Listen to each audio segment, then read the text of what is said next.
It's Vegan Recipes with Pat and Emily. Hi, thanks for joining me today on It's Vegan. I am going to do my vegan version of lox and schmear. To start with, I am going to have 3 carrots here. I have already washed them. I want to cut the top and the bottoms off. I do find it's best to use carrots that are not cracked if you have an option for that. And I am going to dampen these real quick in the sink. For some reason, I like for the carrots to be wet when I put them in the salt.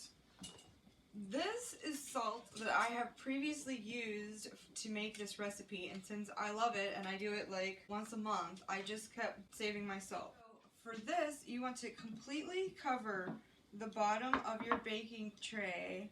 Come on in here and get a look. Fully cover the bottom. You don't want your carrots to touch each other or the bottom of the dish really. And that carrot is a little bit too long. That end off. We want them totally encased with this salt. I like to use coarse kosher salt, but I think you could use whatever. Now that that is totally covered with salt, it's going to go in the oven for an hour and a half at 350. Now we're going to start the schmear part. We have a cup of cashews here. I'm going to put them in a mason jar, cover them with water, put a lid on this, and let it soak for 8 hours or overnight. With a little bit of TV magic, these cashews have already been soaking for 8 hours.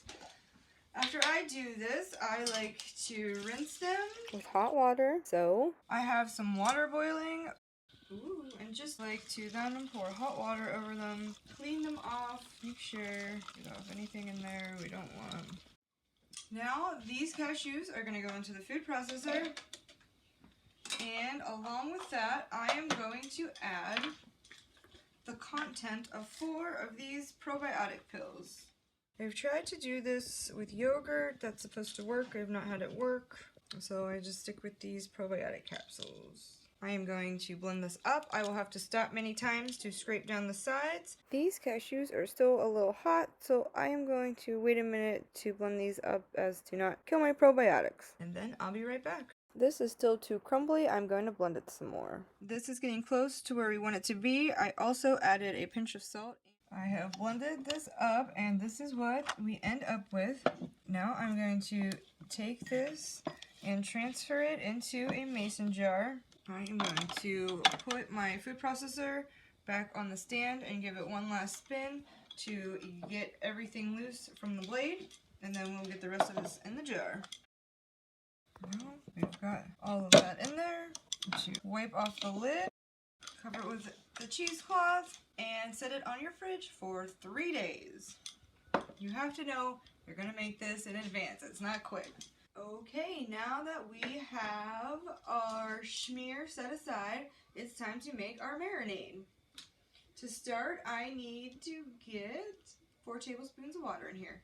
Be right back.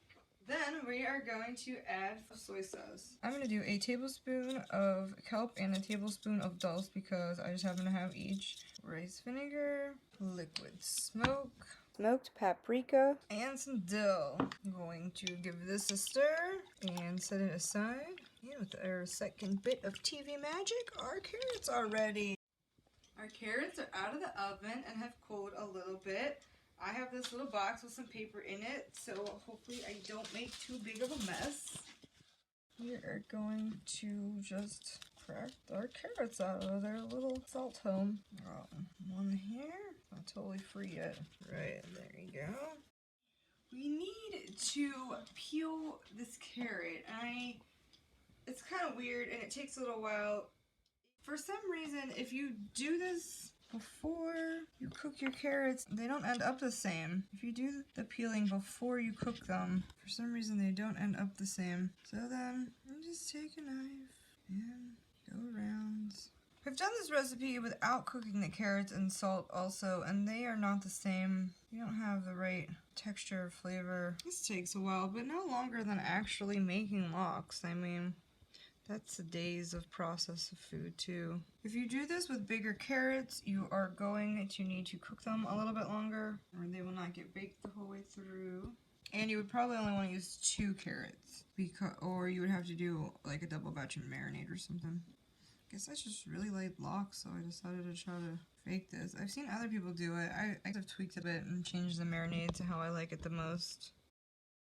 Now I like to switch to a serrated knife to slice these. It just seems easier. You want to slice these nice and thin, but not so thin that they start to fall apart. Then they get layered in this marinade. I don't feel like there's any way you'd be able to get this through a mandolin. I will just continue doing the same thing with the rest of the carrots until my carrots are gone. My knife skills getting any better? I'm practicing. I guess life is practicing knife skills, huh? Oh, we've taken this and made like salmon dip out of it. Very good. I have also taken this to the local sushi place and convinced them to roll it up in some vegan sushi for me. Awesome. On to the next carrot. I have got all of my carrots cut up and they are in their marinade. This needs to set for 3 days.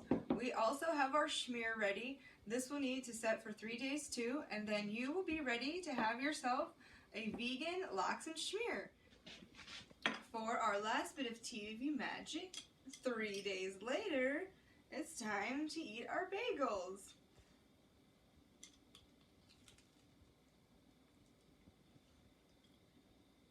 It's salty, it has a great flavor. The cream cheese schmear is a little bit tangy. I love this recipe. I seriously make it like once a month. I hope you guys enjoy it. Let me know. Please hit that subscribe button and come back and see us again next week. Vegan, I am going to start over. To start the schmear. Nope. I'm gonna clean up some more. But where's your game face? Okay, let's get serious here.